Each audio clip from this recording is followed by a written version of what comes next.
What's up, guys? I'm Dan. Welcome back to Poor Michigan Beer.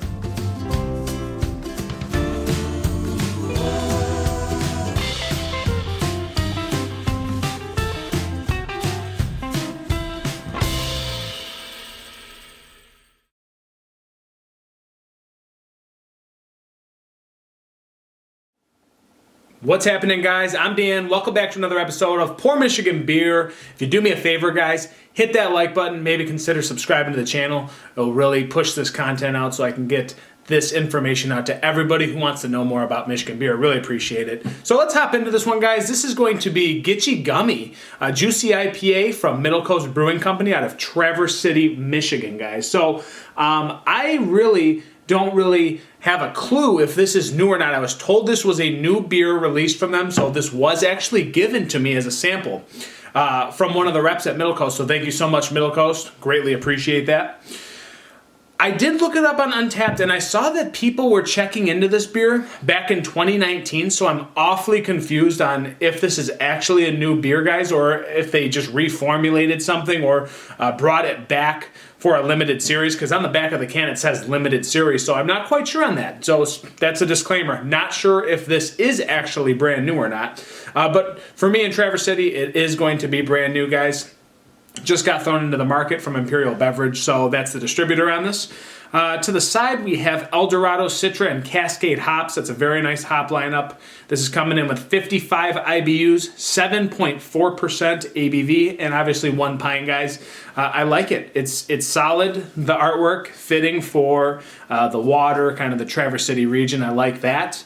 And it's a New England style IPA. So let's kind of get into this one, guys. I'm not going to get too more in depth. And one little gripe to you, MiddleCoast, you don't put a canned on date, so I don't actually know if your beer is fresh or not. That's just, hey, I call everybody out on that one. So you got to put that on there. You know, I mean, you want to get big and into distribution and everything, you got to put the canned on date. I hate Lagunitas for doing the Julienne date and not just canned on or bottled on. So that's it, guys. That's it for griping.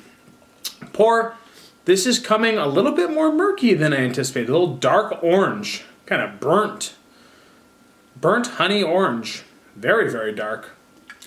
Seems like a nice bright, not bright, but off-white, very, very fluffy, compacted, tightly dense head there, guys. Big bubbling, or small bubbling that's very packed down in that glass there. So it's sticky. It's looking, I mean, look at that. It looks like almost ruby on camera. It's not, guys. This is just a golden, dark, honey orange. I'm not seeing through that, guys. It's haze for days. Yeah, that's all I can say. Let's go to an aroma.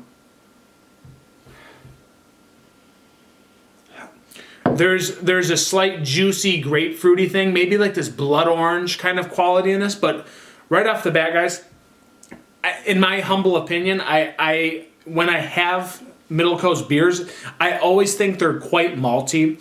That's just their style of brewing. So people kind of say that's a bad thing. That's more of like an Old Coast, Old West Coast kind of vibe. You know, they have more of that kind of honey doughiness and the maltiness. I am getting that thick, doughy maltiness on this beer for sure. That smells like a MiddleCoast beer.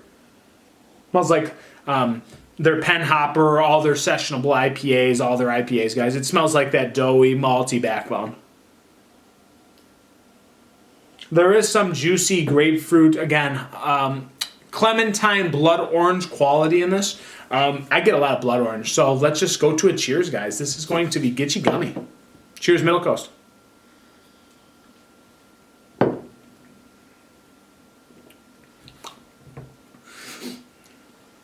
That is straight, sweet sourdough bread on the front, guys. That maltiness is dense. It's very dominating in this beer. It's from front to back. It's the dominating factor in this beer. It's very sweet up front as well. That's where this honey doughiness comes in. I call it a honey spread, like a honey jelly over sourdough bread. That is the vibe on this beer. It is that malty and sweet on the forefront.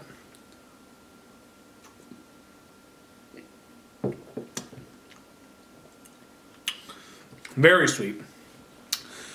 It's a big bodied beer. It's viscous. It's dense. Again, I'm using the word dense a lot. It's a dense, thick, big bodied beer for 7.4. It actually drinks like an 8.5, 9% beer.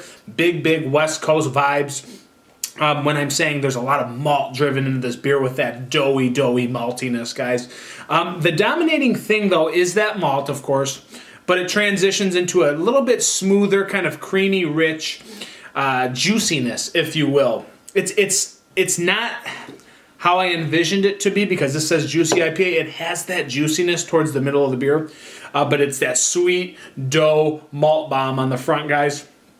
Goes into this, I think, like honey, blood orange, clementine, grapefruity vibe. I'm going to this blood orange thing, a little bit of that juicy skin, pithy kind of vibe, all through that middle there.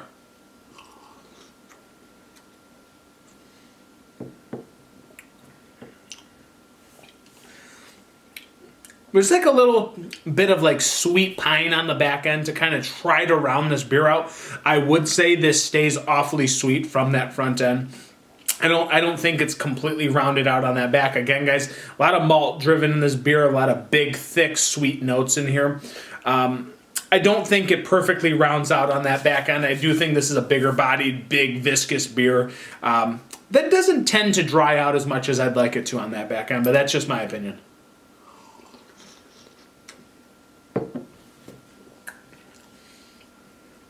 The more I drink it, I get used to the malty honey sweetness. Again, that's not my favorite quality in beers per se. I like a little bit less malty doughiness and a little bit lighter cracker vibes on the front. I like that clean citrus in the middle. This is a little bit thicker, blood orangey, clementine, kind of those kind of vibes here. Not much tropical fruit notes. I wouldn't say that really exists in this beer, but I will say that back end does try to round out with a little bit of piney bitterness. But this beer is staying sweet throughout the whole course, guys. It's good. Is it the greatest New England style IPA I've had as of late? I wouldn't say so. I'd say this is very good. It's trying to be balanced. It's not as balanced as it could be, but it's a good attempt at an IPA, guys, or a New England style. It's just not what I had in mind. I think this is going to be a tad bit more malty than most would expect for a New England style beer. But hey, guys, it's not a bad beer. It's pretty good. And hey, free beer is the best beer. You guys got to keep a lookout for Gitche Gumee. It's going to be in stores very shortly. If it's not already, it will be for you guys in Michigan. So keep a lookout. You're going to see this at some liquor stores. And quick note, guys, there's Stone Skipper IPA, world-class low-cal IPA. Keep a lookout for that as well. Yeah, guys, I'm going to go with a 3.75 out of 5 on this one. It's been another episode of Poor Michigan Beer. Like I said, guys, subscribe to this channel.